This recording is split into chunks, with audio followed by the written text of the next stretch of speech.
contre toute attente, Mathieu et Alexandre de l'Amour et dans le Pré 2020, ont annoncé leur rupture au bout de 2 ans d'amour et 1 année de mariage seulement. À un moment, Alexandre a eu du mal à trouver sa place. Je crois qu'il avait besoin d'une vie plus tranquille, moins turbulente.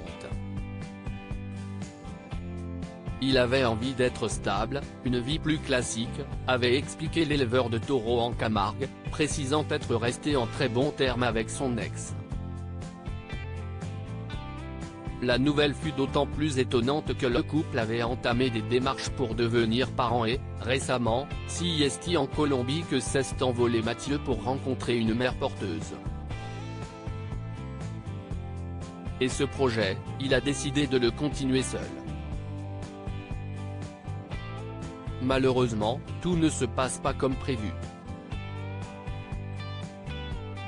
Ce vendredi 23 septembre, Mathieu a fait de tristes révélations en story Instagram.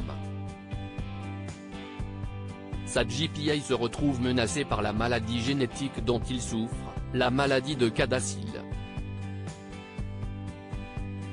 La GPA, ascenseur émotionnel. Tous les jours ne sont pas de bons jours. Vous savez donc que j'ai cette maladie, qui est une maladie génétique. Et la clinique sur place m'a demandé un échantillon de sang de mes parents et de moi. Ils vont m'envoyer des kits ici. Il faut que je les trouve, que je les renvoie ou que je les amène en Espagne. Et ils m'ont surtout demandé un échantillon de sang de mon papa. Sauf que mon papa est décédé en septembre. Si est-il compliqué, a-t-il confié. Mathieu s'est donc rapproché de spécialistes pour l'aider à traiter au mieux le problème.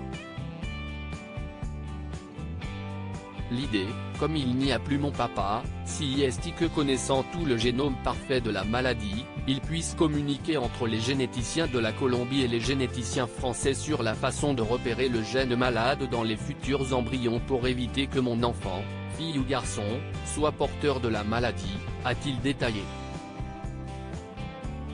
Résultat, ça va prendre beaucoup plus de temps. La déception est alors forcément grande pour l'agriculteur. En plus d'être une expérience dont tous les mamans, papas, pourront témoigner comme un ascenseur émotionnel.